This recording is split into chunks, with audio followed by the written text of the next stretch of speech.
Agradeço a presença de todos aqui nessa noite, aqueles que nos visitam, os nossos irmãos que costumeiramente já estão conosco dominicalmente. Sejam todos bem-vindos para a honra e para a glória do nosso Deus. Antes da gente entrar na palavra do Senhor, alguns anúncios se fazem necessários, dentre os quais nós temos nessa semana, a começar já amanhã, às 19h30, a nossa semana de oração. Nós temos ensinado sobre isso, temos falado da importância da oração na vida da igreja. Nós estamos estudando o livro de Atos pela manhã e temos visto como é importante isso na igreja. Naqueles, vamos dizer assim, 50 dias que entre a ascensão de Jesus, ali depois da morte, ressurreição e ascensão de Jesus, até o dia em que o Espírito Santo veio sobre a igreja, nós temos aquele ponto inicial da igreja. Os discípulos fizeram muitas coisas, dentre as quais eles se reuniam para orar a Deus. Isso é muito importante. Então eu quero encorajar você a tirar um tempinho do seu dia, da sua agenda, estar conosco em um desses dias, para que juntos, como igreja do Senhor, nós estejamos na sua presença. Então está aí os dias de segunda a quarta-feira, às 19h30, aqui na igreja, ok? Na quinta-feira também nós estaremos aqui na igreja juntos. Na sexta-feira, somente a liderança, às 19h30, e no domingo nós temos o encerramento, obrigado, querido, o encerramento aqui na igreja com um coffee break às 8h da manhã. Todos vocês estão convidados. Temos também outro anúncio a respeito do ministério da MCM, que acontecerá no dia 18 de novembro. Nós estaremos recebendo aqui a Fabiane Mendes, que é autora do livro que as irmãs estão estudando em pequenos grupos aqui na nossa igreja. Então, a autora do livro estará aqui, ela vai dar um workshop e também uma palavra, das 3h da tarde até às 6. Nesse período, além da palavra da autora do livro, vai haver também um coquetel. Então, as irmãs podem participar, tem um valor, está aqui, olha, R$70, ok? Vai ter um buffet de fora, não é algo nem produzido por nós, foi contratado um buffet de fora que estará aqui para servir as irmãs. Mesmo que você não tenha participado do estudo desse livro, você pode participar desse evento que vai ter aqui no dia 18, ok? Nós temos ainda algumas vagas, as vagas são limitadas, mas algumas poucas vagas ainda tem, ok? Então você pode participar mesmo não tendo participado do estudo desse material, do estudo do livro. Creio que vai ser uma tarde muito abençoada e muito gostosa aí para as irmãs, ok? Dito isto, abre a sua Bíblia em Atos capítulo 11.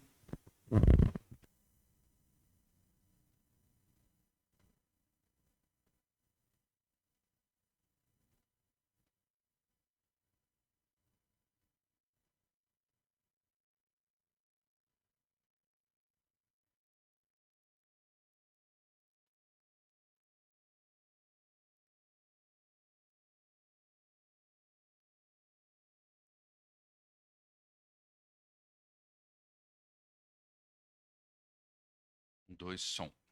Saiu? Maravilha. Mais um anúncio aí. No dia...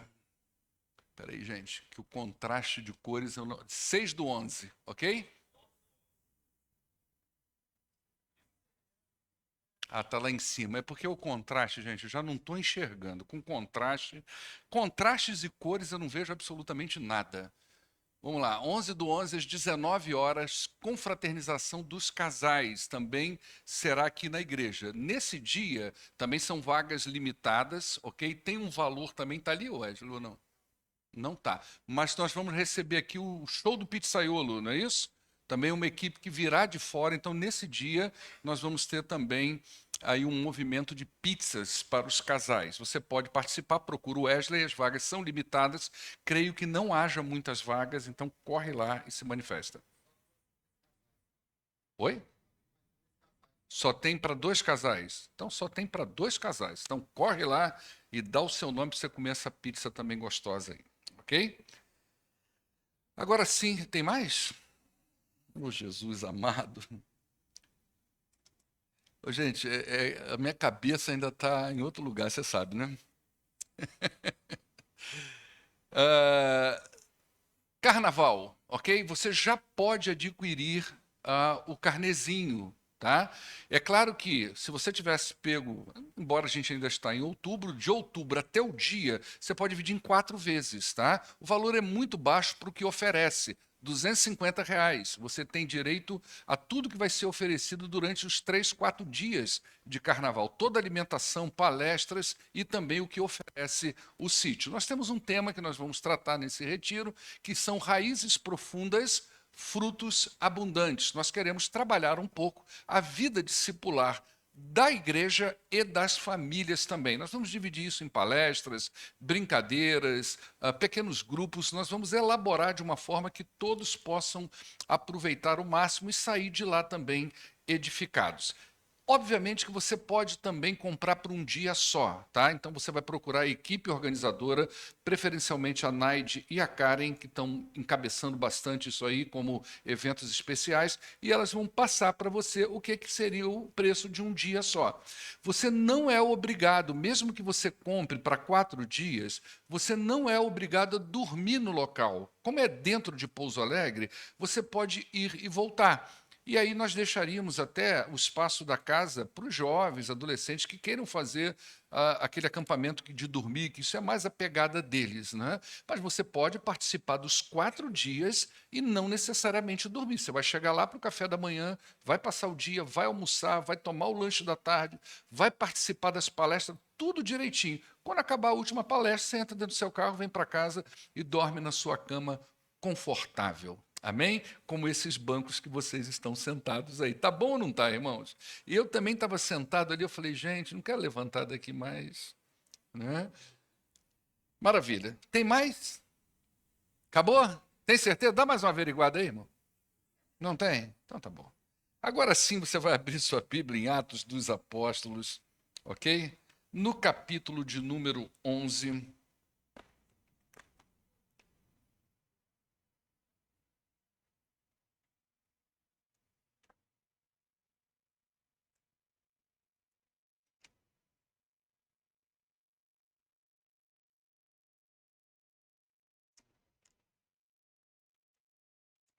O meu até saiu aqui do programa do aplicativo.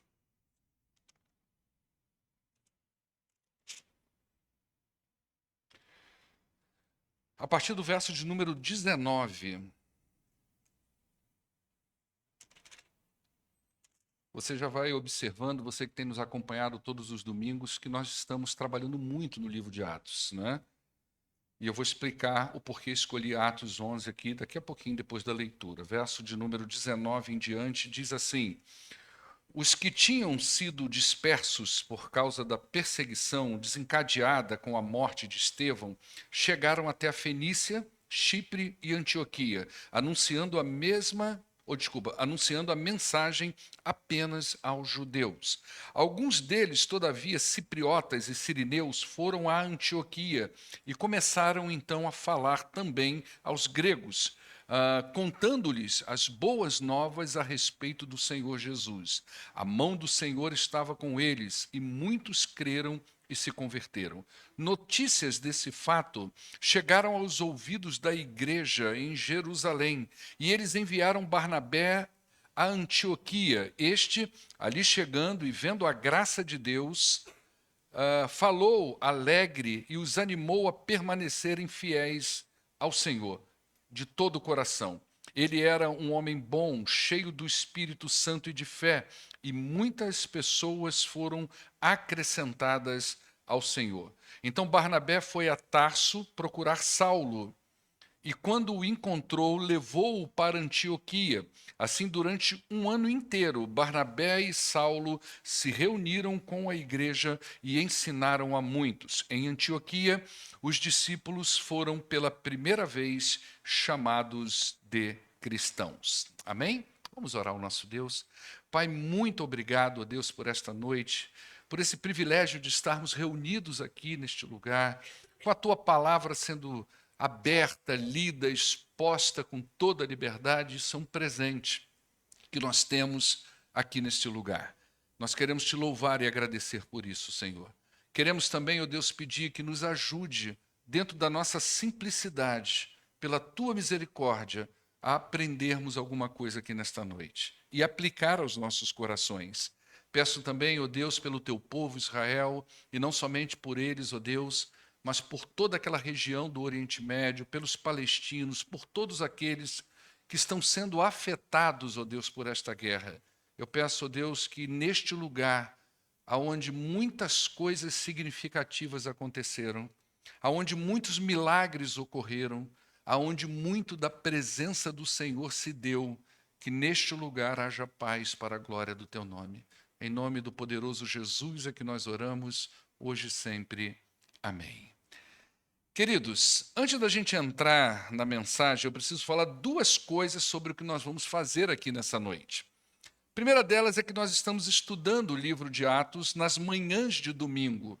Então, hoje, como nós vimos, nós estudamos do capítulo 1, do verso 15 ao verso 26, e nós fechamos o capítulo 1. E nesse estudo que nós estamos fazendo de Atos, no domingo pela manhã, nós então trabalhamos o livro de forma expositiva, ou seja, nós entramos realmente na vida do texto bíblico, tentando extrair dessas narrativas aquilo que Deus falou primeiro no coração do escritor, depois no coração do leitor, e a mensagem então que Deus tem para nós hoje, no século 21. Então, desta forma, nós não vamos nos aprofundar em Atos 11 hoje, não será uma mensagem expositiva, até porque nós vamos falar dela quando nós chegarmos lá, no capítulo 11, dentro da sequência dos domingos pela manhã. Segundo, o que eu vou falar aqui a despeito de não ser um sermão expositivo no capítulo 11, nos versos que nós lemos, tem tudo a ver com aquilo que nós estamos buscando no livro de Atos dos Apóstolos, com a visão que eu estou tentando passar para a igreja de Pouso Alegre. O nosso estudo em Atos, ele é intencional. Então, mensagens avulsas como essa, temáticas como essa, elas vêm de forma complementar aquilo que Deus, através do seu Espírito, já está nos ensinando aos domingos pela manhã. Nós queremos saber como tudo começou. Nós queremos saber como Jesus preparou os seus discípulos, qual era a missão deles, como a igreja se manteve na sua missão. Nós queremos saber sobre o nosso engajamento hoje, no século 21, nessa missão que foi dada àqueles primeiros homens ali no início da igreja. E o livro de Atos, então, ele se torna fundamental para que a igreja do século 21 ela esteja conectada com a missão do Senhor Jesus Cristo. Nós estamos a mais de 2000 anos de distância disso aqui, desses eventos, desses acontecimentos. E a igreja de hoje, ela precisa estar conectada com isso. E para nós estarmos conectados com essa missão de Jesus, nós precisamos conhecer o livro de Atos. Se nós não estudarmos o livro de Atos, nós vamos correr o risco de sermos uma comunidade desconectada do propósito da igreja. Hoje pela manhã eu falei que nós não somos uma comunidade terapêutica. Nós não somos uma comunidade beneficente. Nós não somos uma comunidade de autoajuda, embora esses três pontos estejam, de certa forma, na vida da igreja. A igreja, vez por outra, ela age como uma comunidade terapêutica, ela age como uma comunidade de autoajuda e ela age como uma comunidade beneficente. Mas a igreja é uma comunidade proclamadora. Ela proclama a redenção que existe em Cristo Jesus. Ninguém mais faz isso. Algumas outras comunidades são terapêuticas, algumas outras comunidades fazem beneficência, elas podem fazer isso. Outras ajudam as pessoas nas suas dificuldades, mas proclamar a redenção que há em Cristo Jesus é uma missão dada por Jesus à igreja dele. Então nós precisamos estar conectados com isso e precisamos então conhecer o livro de Atos dos Apóstolos. Então eu gostaria de responder a seguinte pergunta aqui nesta noite, baseado nisso que nós lemos e de forma temática. O que é ser um cristão? Ou como é ser um cristão em Jesus Cristo? O que esse texto nos ensina, o que esse livro nos ensina sobre as coisas que compõem essa identidade do cristão? Hoje nós temos várias igrejas abertas em todos os lugares, as pessoas vão à igreja, elas se denominam crentes em Cristo Jesus, cristãos. Mas o que de fato são essas pessoas? O que caracteriza uma pessoa dessa, né? Imagina que nós vivemos num mundo em que nos oferece várias formas de viver e de ser. Nós somos o tempo todo expostos a oferecimentos diversos de valores, de crenças, de modo de vida. Nós poderíamos pensar em algumas frases ou ditos que refletem a finalidade da vida segundo a sociedade desse século, desse mundo, e que nos são oferecidos diariamente.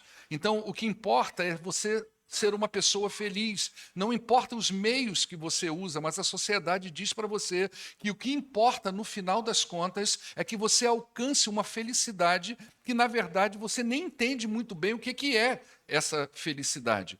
Para alguns, por exemplo, a felicidade é a compra de uma casa. Então ele trabalha a vida toda, ele se desgasta a vida toda, e quando ele chega a comprar essa casa, ele para e pensa, mas eu ainda não estou feliz. Alguma coisa está faltando, parece que o sonho não foi realizado, parece que não era bem isso, não era bem sobre isso. Alguns pensam outras formas de felicidade, mas quando chegam nesse lugar, elas pensam, poxa, não é bem isso.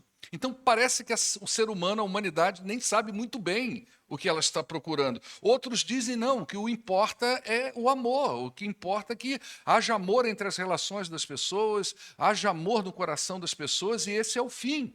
Só que amor é uma palavra extremamente banalizada no século XXI. As pessoas dizem, elas amam o boizinho que está lá na fazenda, elas olham, os filhinhos olham, e eles olham, compram até boizinho, aqueles de pelúcia, né? Mas o almoço é um churrasco. Então, assim, o amor virou carne, não é?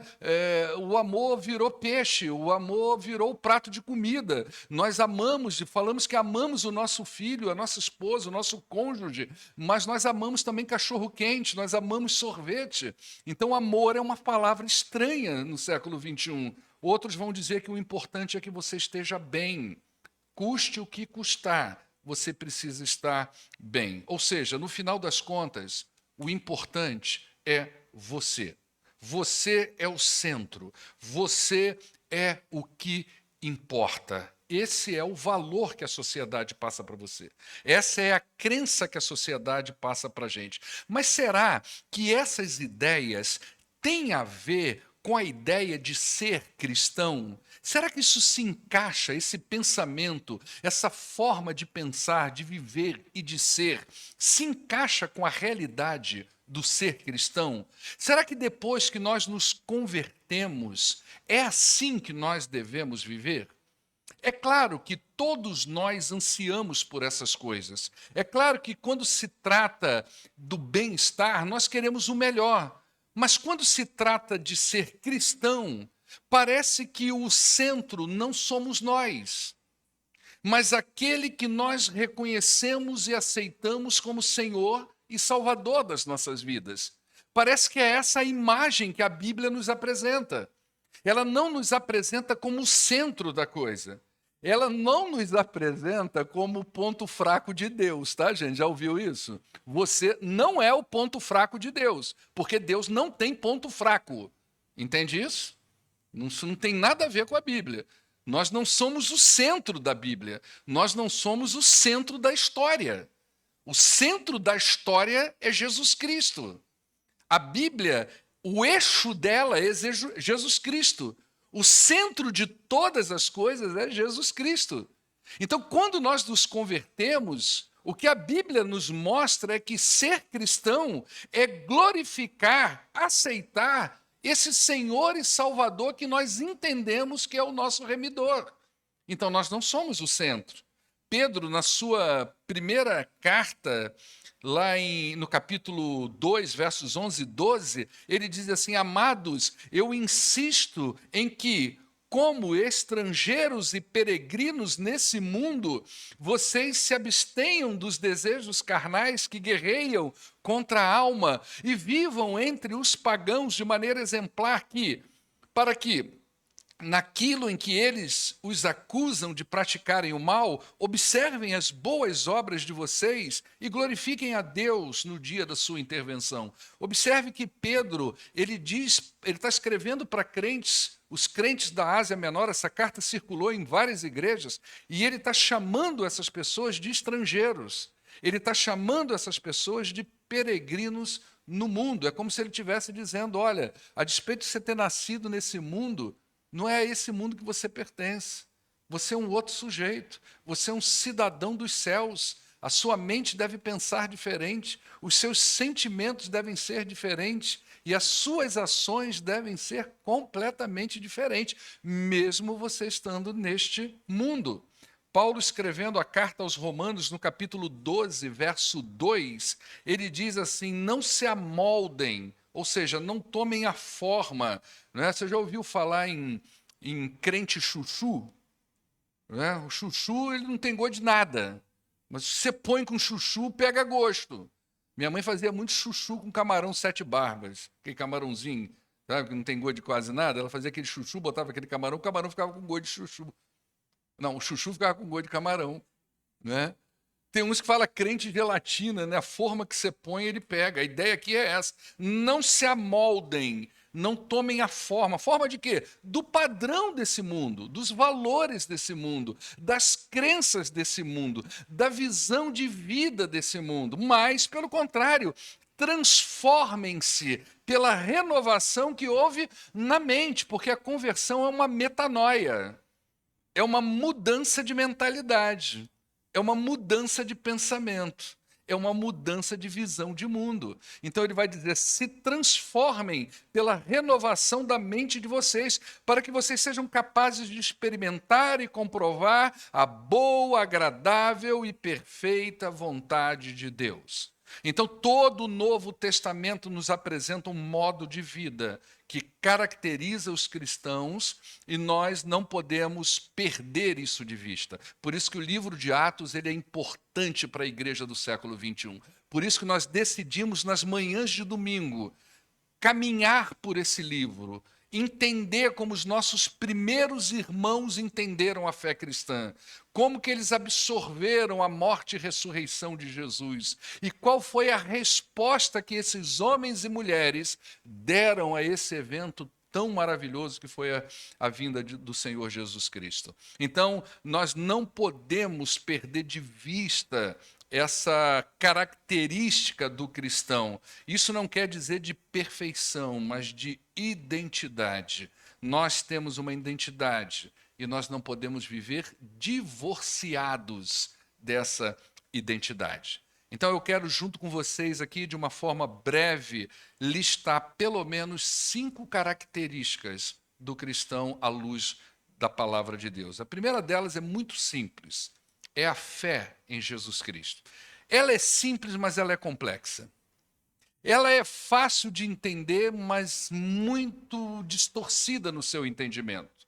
Ser cristão significa crer em Jesus como o Filho de Deus e Salvador pessoal, reconhecendo o sacrifício de Jesus na cruz para a salvação da humanidade, a começar pela sua pessoa. Para o cristão, não há outro método de salvação. Para aquele que professa a fé cristã, nada mais é capaz de salvá-lo além do Senhor Jesus Cristo. E isso é professado por ele não só em palavras, mas em confiança. Então, para o cristão, ele não é salvo porque ele é uma pessoa legal. Para o cristão, ele não é salvo porque ele trata a sua família da melhor forma, ele paga os seus negócios, ele tem o seu emprego, ele nunca fez mal a ninguém, ele é um sujeito politicamente correto. Para o cristão, esse método não funciona. Ele entende que para ele ser salvo, ele só pode ser salvo pelo Senhor Jesus Cristo. A fé de um cristão não está numa religião. A fé de um cristão não está num sistema de uma igreja. A fé do cristão está numa pessoa. Entende isso? O cristão não crê necessariamente, a fé dele, a fé bíblica, não está numa religião e nem num sistema de crenças. A fé dele está numa pessoa e essa pessoa se chama Jesus Cristo. É isso que nós cremos, é nele que nós cremos, é sobre ele que nós aprendemos. Quando a gente vem para a igreja estudar, a gente vem estudar sobre uma pessoa, Jesus Cristo, o nosso Salvador. Então, tudo que nós ensinamos, tudo que nós falamos, tudo que nós cantamos, tudo que nós aprendemos tem a ver com uma pessoa, Jesus Cristo. Cristo é a nossa suficiência. Um cristão não precisa de mais nada, porque ele já tem o tudo que é Jesus Cristo. Entende isso? Então, a cruz e a tumba vazia são os pilares fundamentais da sua fé. Hoje pela manhã a gente viu que quando eles foram substituir Judas por Matias, um dos critérios dizia de quem eram esses dois candidatos, ou melhor, né, quem teria que ser o candidato. Eles apresentaram dois. Então teria que ser uma pessoa que estava caminhando com eles desde o início. O início ali, provavelmente é o dia que Jesus foi batizado, até o dia da sua morte, e tenha visto Jesus ressurreto. Por quê? Porque a base da mensagem do Novo Testamento, você pode pegar o livro de Atos, que você vai ver que a base da mensagem dos apóstolos era o seguinte: Jesus ressuscitou, e nós vimos isso. Essa era a base. A gente viu ele na cruz, ele morreu e a gente viu a tumba vazia. Então a cruz e a tumba vazia é importantíssimo para o cristão. A cruz diz da remissão dos seus pecados, a tumba vazia diz da sua esperança e diz também do sacrifício de Jesus como ter sido aceito pelo Pai. Então essas duas coisas juntas são fundamentais para a fé desse sujeito que diz ser um cristão, não é? Então, a cruz e a tumba são pilares. A volta de Jesus é a máxima expectativa e esperança desse sujeito cristão. É isso que ele anseia durante a sua vida. É isso que ele espera. Essa é a alegria dele. Esse é o ponto máximo da sua vida. E ele não espera Jesus porque ele está na pinda da Monhangaba. Tem um lugar que chama isso, né? Ele não espera por Jesus porque ele está quase morrendo. Ele não espera por Jesus porque ele está envelhecendo. Ele não espera por Jesus porque ele está desanimado da vida, ele está frustrado com a vida. Então ele pensa, tomara que esse Jesus volte imediatamente para acabar com o meu sofrimento. Não é sobre isso. Ele espera Jesus porque essa é a esperança dele, de encontrar o seu Redentor. Ele quer estar com o seu Redentor, é isso que ele anseia. A vida pode estar ótima para o cristão. Ela pode estar muito boa para o cristão, mas a expectativa máxima dele, a esperança dele é a volta de Jesus, é o dia que ele vai encontrar-se com o seu Redentor. E divulgar essas coisas, a morte, a ressurreição e a sua expectativa, divulgar isso para o mundo é a prioridade desse cristão. Ele quer dizer isso para as outras pessoas. Então, nosso propósito não é ser feliz à luz dos conceitos da sociedade. Esse caminho pode te levar à frustração. Se a gente esperar, Paulo já disse isso, olha, se eu espero de Deus só o que eu tenho nessa vida, eu sou o mais miserável de todos os homens. Porque tudo que nós esperamos aqui pode se converter em frustração. Às vezes a gente não alcança. Às vezes a resposta que a gente espera da vida não vem bem do jeitinho que nós imaginamos. Às vezes a resposta que vem do trabalho, das finanças, dos parentes, não é bem aquilo que a gente esperou. E aí, a gente vai deixar de ser feliz em Cristo? Nós vamos deixar de nos regozijar em Cristo Jesus porque as coisas não saíram como nós imaginávamos?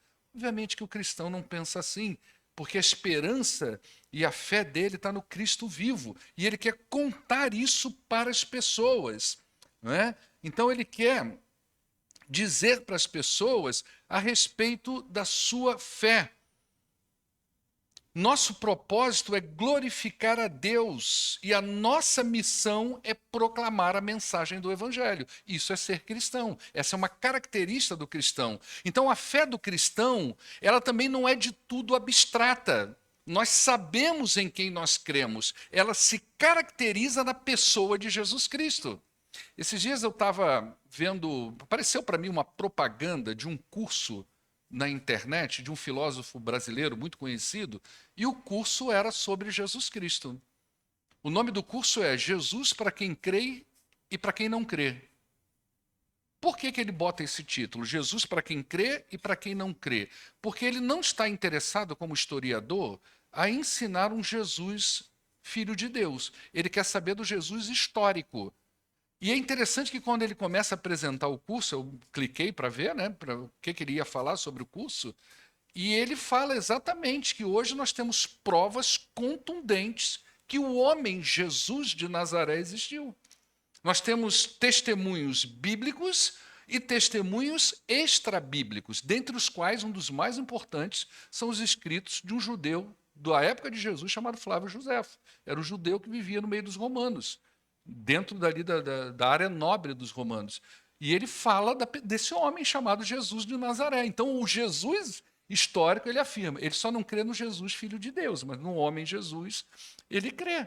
Então a nossa fé não é abstrata, ela não é uma coisa vaga. A nossa esperança é concreta nesse Jesus Cristo.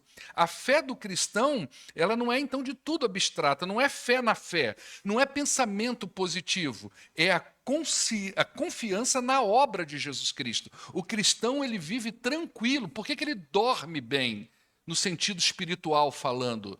Sem a preocupação com o que vai ser o futuro da sua alma, porque ele confia que o que Jesus fez na cruz do Calvário, a cruz está lá e a tumba está vazia, esses dois elementos juntos dão a ele tranquilidade na sua alma. Ele sabe que se ele morrer hoje, ele sabe exatamente onde ele vai acordar. Ele está seguro em Cristo Jesus. Por isso que crente, gente, não deve ter medo de morrer. O crente é um sujeito estranho. Ele diz que o céu é o melhor lugar. Ele diz que estar com Cristo é a melhor coisa. Mas tem um medo de morrer terrível. Não tem como ir sem morrer, não é verdade, irmã? Não tem como ir sem morrer. Não tem, só tem dois jeitos de você encontrar Deus, gente. Ou é Jesus voltar com você em vida, ou é passar dessa, como a gente diz, para uma melhor. Mas ninguém quer passar. Quem quer ir nessa noite, amém? Só um levantou a mão lá e o outro aqui agora, mas uma galera de jovem, adolescente, levantando a mão lá em cima, tem gente levantando duas mãos, quero ir hoje, né? Ô meu filho levantou as duas mãos, depois nós vamos conversar em casa, garoto. Mas a fé do cristão é isso, gente, ela não é uma fé vazia, abstrata, ele sabe em quem ele crê. Não é? A fé do cristão é a base da sua obediência e a base da sua dependência de Deus. Uma fé que pode ser traduzida por confiança. Esse é o cristão. A primeira característica dele é fé em Jesus Cristo. Entendeu como que ela é fácil, mas complexa? Porque muita gente pensa, é só Jesus, Jesus. Não, não é. É uma fé e confiança nesse Jesus que nós encontramos na palavra de Deus. Segunda característica que a gente percebe do cristão, né, é o seu arrependimento e perdão. Isso envolve reconhecer os nossos pecados, arrepender-se sinceramente e buscar o perdão de Deus. Ser cristão implica em viver uma vida de transformação contínua, buscando a santidade e evitando o pecado. Ser cristão envolve arrependimento e perdão. Ser cristão envolve o momento em que nós nos quebrantamos diante de Deus. Nós reconhecemos o nosso pecado. Nós nos dobramos diante da cruz. Nós ajoelhamos diante do Senhor. Nós choramos amargamente pela dor do pecado, por termos ofendido a Deus durante tanto tempo. E ali, reconhecendo o nosso pecado, nós recebemos o perdão de Deus. E aí começamos a buscar a santidade e evitar o pecado. Veja bem, ser cristão não é uma subdivisão da vida, é a vida. Deu para você entender isso? Ser cristão não é uma parte da minha vida. Ser cristão não é aquela que eu sou muita coisa, eu sou pai, eu sou isso, eu sou aquilo, eu sou pá, mas no domingo eu vou lá na igreja, eu também tenho uma religião, eu sou cristão, é uma subdivisão da minha vida. Cristianismo não é isso. Cristianismo é a vida, é diferente. É muito mais do que vir à igreja. O cristianismo não é um meio para eu alcançar uma vida melhor. Então eu vou para a igreja por quê? Porque eu preciso alcançar uma vida melhor. Meu filho está muito rebelde. O que é que eu tenho que fazer com ele? Levar ele para a igreja. Quem sabe ele fica melhor. E a gente dá um jeitinho para ele, coloca ele ali para a introdução, bota ele na música aqui, então vai dar um jeitinho nele para ele ser. Isso não é cristianismo, isso não é arrependimento, isso não é perdão de pecados. O cristianismo não é um meio para se alcançar uma vida melhor. A fé cristã é um modo de vida. O evangelho direciona a vida do cristão. E isso só pode ser vivido quando há arrependimento e perdão de pecados. Nós não podemos ser cristãos sem arrependimento de pecados. O arrependimento, ele está na base da conversão e o perdão de pecados está na base da fé cristã. Então não há cristianismo autêntico. Não há ser cristão autêntico se não houver arrependimento, se não houver confissão de pecados, se não houver aquele momento que nós falamos para Deus: Senhor, eu reconheço quem eu sou. O cristianismo não é uma religião de adesão, ela é uma religião de conversão. Se você não se arrependeu dos seus pecados, você estará numa igreja, mas você vai continuar levando a mesma vida que você levava antes. Você pode até ir para a igreja, mas você vai continuar levando a mesma vida que você levava antes, porque não houve arrependimento e não houve confissão de pecados. Você só tentará viver uma vida melhor. Talvez esteja fazendo isso por algumas razões. Talvez você tente viver uma vida melhor porque está com medo de alguma coisa. Às vezes você está com medo de alguma coisa que está dando errado, ou que você pensa que vai dar errado. Ou talvez você esteja interessado em alguma coisa, você está buscando um objetivo na sua vida e alguém disse para você: olha, vai lá na igreja, porque Deus vai abençoar, vai te dar vitória. Você começa a frequentar um culto ou outro e você começa a ouvir uma voz motivadora, alguém vai dizendo para você alguma coisa e você vai se sentindo mais forte, mais avivado, mais esperançoso, mas no fundo, você está buscando alguma coisa que não é Cristo, é algo para você. Ou você está com algum sentimento de culpa por alguma coisa. Então, às vezes, você está dentro da igreja por essas razões, mas se não houver arrependimento genuíno, não haverá perdão de pecados. E se não houver perdão de pecados, você vai continuar sendo uma pessoa sem Cristo, mesmo se considerando um cristão. Mas você está sem Cristo. Lá em Atos capítulo 3, verso 19, Pedro, em um dos seus primeiros sermões, ele diz: arrependam-se e voltem-se para Deus, para que os seus pecados sejam cancelados. Olha que palavra, isso é a base dos primeiros sermões da igreja primitiva. Eles não falavam de vida vitoriosa, eles não falavam de prosperidade, eles falavam de arrependimento de pecados.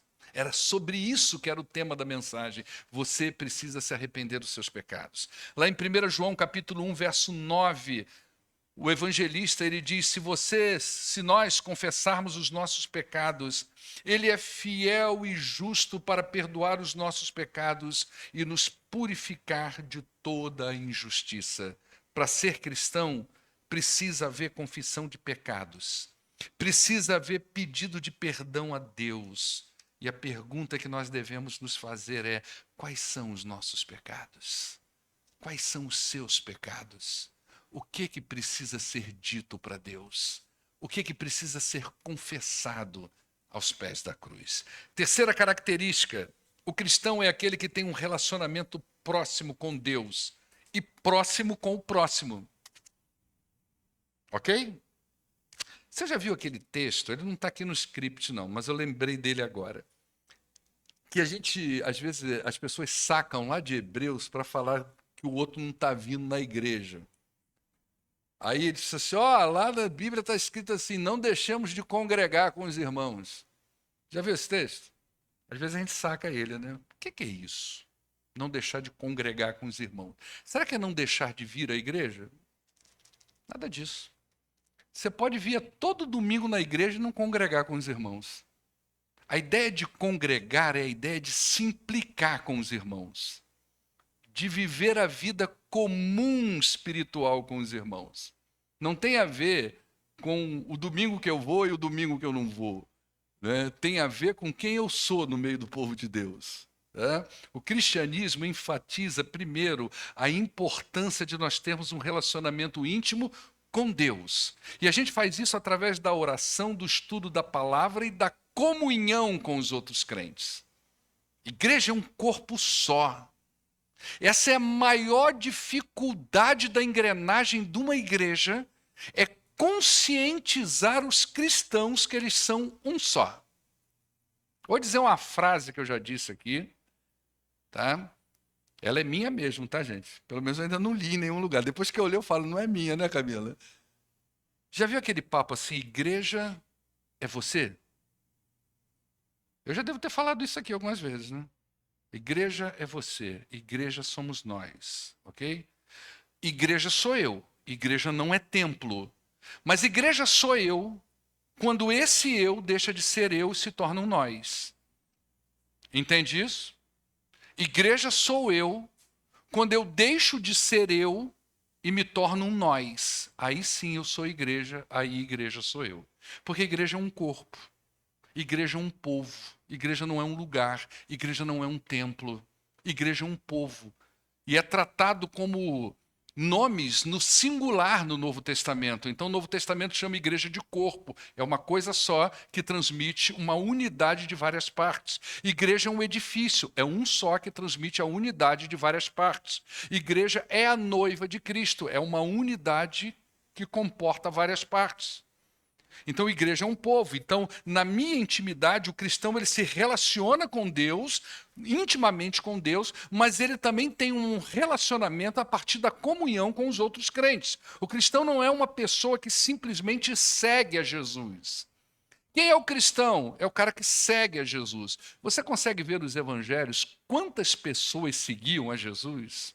Tinha gente que seguia Jesus de longe, outros seguiam de perto. Muita gente ia atrás de Jesus. Tinha gente que ia atrás de Jesus, mas quando Jesus começava a pregar, ele saía fora. Então, o cristão não é simplesmente aquele que segue a Jesus, porque muitas pessoas seguiram a Jesus e não foram consideradas seus discípulos. Mas o cristão é aquele que se dedica a aprender de Jesus. É isso que a gente vai ver no livro de Atos sobre o crente. O cristão no livro de Atos não é aquele que ia após Jesus, mas aquele que se dedicava a aprender sobre Jesus. E o aprendizado sobre Jesus é um vínculo poderoso de intimidade com Deus. Jesus resumiu os mandamentos em dois. Primeiro, você tem que amar ao teu Deus de todo o teu coração, de toda a tua força, de toda a tua alma, de todo o teu entendimento. Segundo, eu preciso amar o meu próximo como a mim mesmo. Então, cristãos sentam juntos para aprender sobre uma pessoa, e essa pessoa é Jesus Cristo. Cristãos se capacitam juntos para cumprir uma missão que é de todos nós. No texto que a gente leu, olha só que coisa interessante, diz que Barnabé e Saulo de Tarso ficaram em Antioquia 1 ano ensinando aquelas pessoas. Eles ficaram 1 ano, eles não chegaram lá e pregaram a palavra de Deus e foram embora. Eles não fizeram isso. Aquelas pessoas que depois se tornaram a igreja de Antioquia, e a igreja de Antioquia é uma igreja referência de obra missionária no Novo Testamento, são pessoas que se dedicaram a aprender sobre uma pessoa. Eles não queriam só seguir essa pessoa, eles queriam saber sobre essa pessoa. Então eles se dedicaram a aprender. Cristãos são discipuladores também.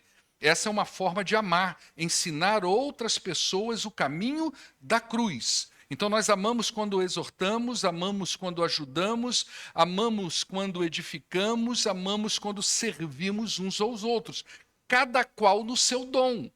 Isso é a maravilha da igreja, porque nem todo mundo vai fazer a mesma coisa. Mas pessoas específicas no rebanho de Deus são levantadas por Deus com dons específicos para cada qual demonstrar o seu amor uns aos outros e servir uns aos outros. Tem gente que ama de um jeito, tem gente que ama do outro. Tem gente que ama ensinando, tem gente que ama exortando, tem gente que ama caminhando junto, tem gente que ama discipulando. São várias formas de servirmos uns aos outros. Quando Paulo escreveu Colossenses, capítulo 3, verso 16, ele disse assim: habite ricamente em vocês a palavra de Cristo. Olha aí, o conhecimento, né? Aprendendo junto. Ensinem, aconselhem uns aos outros com toda a sabedoria. Cantem salmos, hinos e cânticos espirituais com gratidão a Deus no coração de vocês. Então, o cristão é aquele que tem a intimidade com Deus, mas ele vive também a comunhão da igreja. Tá? Quarta característica: cristão é aquele que obedece aos ensinamentos de Jesus. Então, ser um cristão significa viver de acordo com os ensinamentos dele, seguindo seus ensinamentos e procurando imitar o seu caráter. Lá em João capítulo 14, verso 15, Jesus disse: se você me ama, você vai obedecer os meus mandamentos. E o mesmo João, escrevendo a sua primeira carta, no capítulo 2, verso 6, ele diz: aquele que afirma que permanece nele deve viver como ele viveu. Então não tem como ser cristão e a gente viver sobre as nossas próprias regras. Isso não existe. Um cristão precisa aprender a obedecer. E presta atenção numa coisa, isso é traumático. Sabia disso? Obedecer é traumático. É difícil. Eu vou explicar para você por quê. Deixa eu te ajudar a entender a questão. Você lembra do que aconteceu lá no Éden? Nós fizemos o primeiro ato de desobediência. Nós aprendemos a desobedecer. E pasme, nós gostamos disso. Então nós não somos apenas pecadores, nós somos pessoas que produzimos o pecado. De lá para cá, nós sempre produzimos atos de desobediência. Jesus veio e nos ensinou a obedecer com a sua vida. Então Paulo, quando descreve a obediência de Jesus em Filipenses capítulo 2, a partir do verso 8, ele diz assim: seja a atitude de vocês a mesma de Cristo Jesus, que, embora sendo Deus, não considerou que ser igual a Deus era algo que ele devia se apegar, mas ele se esvaziou de si mesmo, vindo a ser servo, tornando-se semelhante aos homens, e sendo encontrado em forma humana, humilhou-se a si mesmo e foi obediente até a morte, morte de cruz. Jesus veio nos ensinar a obedecer. A obediência é um ponto nevrálgico na vida de um cristão. Por isso, o arrependimento e o perdão de pecados são tão importantes, pois é na conversão que nós recebemos um presente precioso da parte de Deus, que é o Espírito Santo, que nos ajuda a obedecer ao Senhor. Sem obediência aos ensinos de Jesus, não tem como ser um cristão. Quinta e última característica de um cristão. Primeira delas, deixa eu só rever aqui para você muito rapidamente. A primeira delas, eu falei que é a fé em Jesus Cristo. A segunda característica é arrependimento e perdão de pecados. A terceira característica é um relacionamento próximo com Deus e com o próximo. A quarta característica é a obediência a Jesus Cristo. E a quinta característica e última de um cristão é o testemunho que ele compartilha com outras pessoas. Um cristão é aquela pessoa que compartilha do evangelho com o outro. Então, ser um cristão implica em proclamar o evangelho de Jesus Cristo, de compartilhar a mensagem de salvação, de convidar outras pessoas a conhecerem o amor de Deus. Isso pode ser feito através de palavras, mas pode ser feito também através de uma vida transformada. Então, lá em Atos capítulo 1, verso 8, depois que os discípulos perguntaram a Jesus sobre restauração de Israel, sobre poder, sobre autoridade. A gente estudou isso aqui tudo no domingo de manhã. Jesus disse para eles assim: peraí, deixa eu corrigir algumas distorções em vocês, que vocês estão entendendo errado. Vocês vão receber poder, disse Jesus aí no verso de número 8, quando o Espírito Santo descer sobre vocês. E aí vocês serão minhas testemunhas. É para isso que vocês vão receber poder, para ser minhas testemunhas em Jerusalém, toda a Judéia, Samaria e até os confins da terra. Não é sobre Israel, não é sobre a vida de vocês, é sobre os confins da terra. É sobre todos os seres humanos que essa mensagem precisa chegar. Então, todo cristão é um proclamador do Evangelho, todo cristão é um discipulador. Ele ensina as pessoas sobre Jesus. E ele faz isso porque ele entendeu que essa é a vontade do seu Senhor.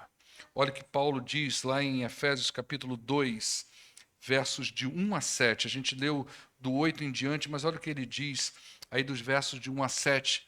Você vai ver o que acontece, o processo da vida do cristão. E quando ele entende isso, ele quer dizer isso para as pessoas. Olha só, vocês estavam mortos nas suas transgressões e pecados. Entendeu, crente? Você estava morto na sua transgressão e pecado, nos quais você costumava viver quando você seguia a presente ordem deste mundo e o príncipe do poder do ar, o espírito que agora está atuando nos que vivem na desobediência. Verso 3: anteriormente, todos nós vivíamos entre eles, satisfazendo as vontades da nossa carne e seguindo os nossos desejos e pensamentos. Como os outros, nós éramos por natureza merecedores da ira.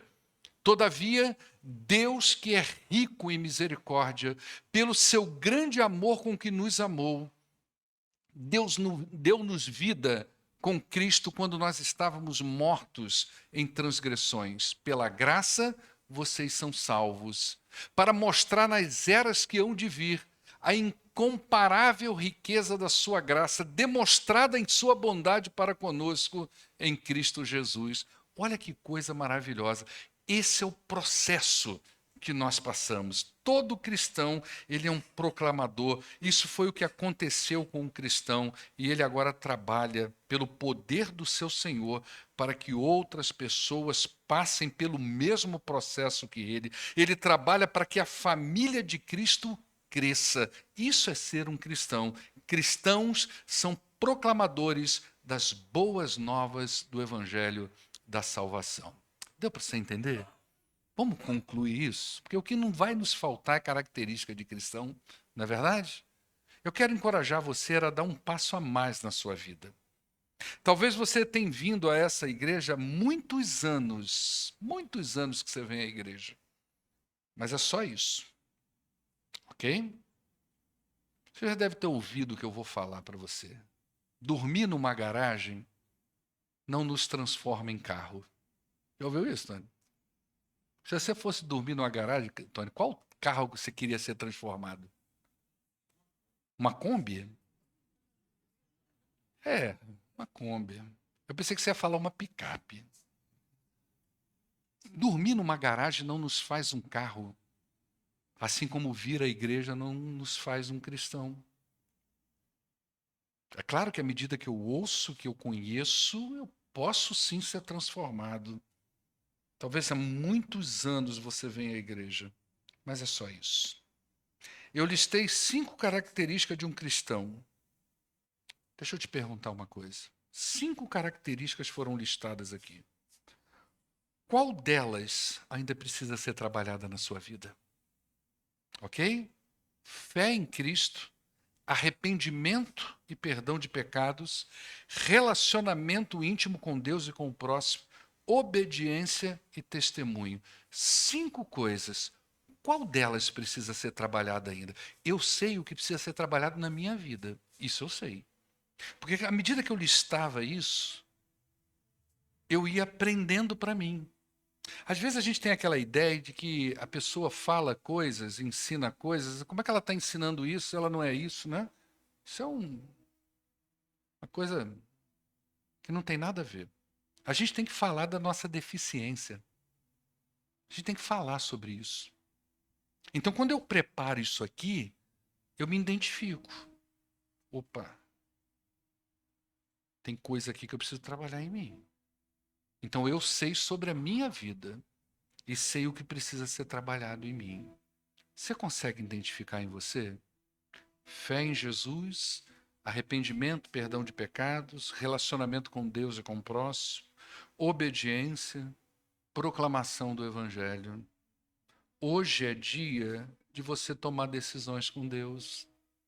Hoje é dia de você dizer para Deus: Senhor, quantos anos eu venho na igreja? mas é só isso. Eu preciso dar um passo a mais. Talvez esteja faltando em você uma confiança verdadeira em Jesus. Você crê que Ele é Filho de Deus, mas quando você pensa nos seus problemas, nas suas dificuldades, você quase surta de ansiedade. Você sabe o que é ansiedade? É um medo incontrolável por um futuro que você nem sabe o que vai acontecer. As pessoas perguntam, pastor, ansiedade é pecado? Ansiedade é humano, mas para nós crentes é uma luz que está sinalizando tem problemas na confiança com Deus, em Deus. Talvez seja isso. Ou talvez não. Talvez você entendeu o Evangelho, mas você ainda não teve aquele momento que você entrou no teu quarto, fechou a tua porta e disse para Deus, Senhor, eu sou um pecador. Eu tenho produzido pecados, o meu coração está cheio de pecado, a minha mente está cheia de pecado. Tem pecado nas minhas ações, eu preciso confessar isso para o Senhor, eu preciso de perdão. Talvez tenha a ver com o seu relacionamento com Deus. Você conhece Deus através do olhar de outras pessoas, através da experiência de outras pessoas, mas não da sua. Você não tem aquela vida de oração, de leitura da palavra, de intimidade com Deus. Ou talvez você tenha isso com Deus, mas não tenha com a igreja, com o próximo, com o teu irmão. Você acha que essa fé isolada em Deus, essa intimidade isolada em Deus, só com Deus, diz de um cristianismo bíblico, que não é verdade. Ele aponta para as duas realidades, não tem jeito, nós temos que nos relacionar. Ou talvez o problema seja na obediência. Você já traz isso lá da sua vida, já tinha dificuldade de obedecer pai, mãe, autoridade. E na hora de obedecer a Deus, você seleciona, isso aqui vai, isso aqui não vai. Às vezes o problema está aí, né? Ou na verdade você não consegue falar de Jesus para as pessoas. Você tem dificuldade de testemunhar, seja qual for. Talvez hoje você possa dizer para Deus, Senhor, trabalha isso em mim. Trata dessa área da minha vida. Mexe comigo.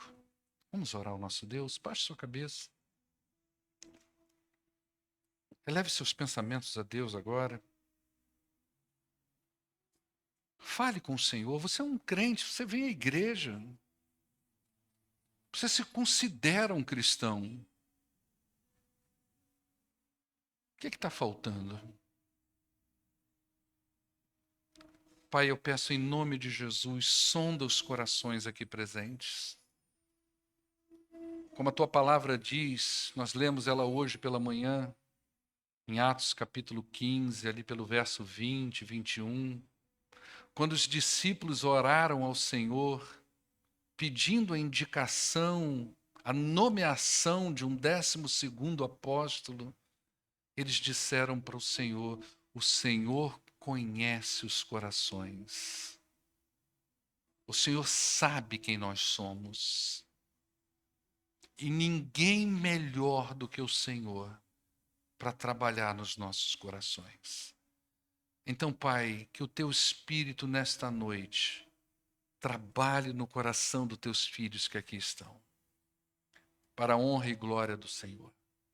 Nós não estamos pedindo perfeição, nós estamos pedindo eficácia. Sabemos, ó Deus, que como pecadores jamais seremos uma igreja perfeita, mas nós podemos ser uma igreja mais eficaz naquilo que nós precisamos fazer. Em nome do Senhor Jesus é que oramos. Amém.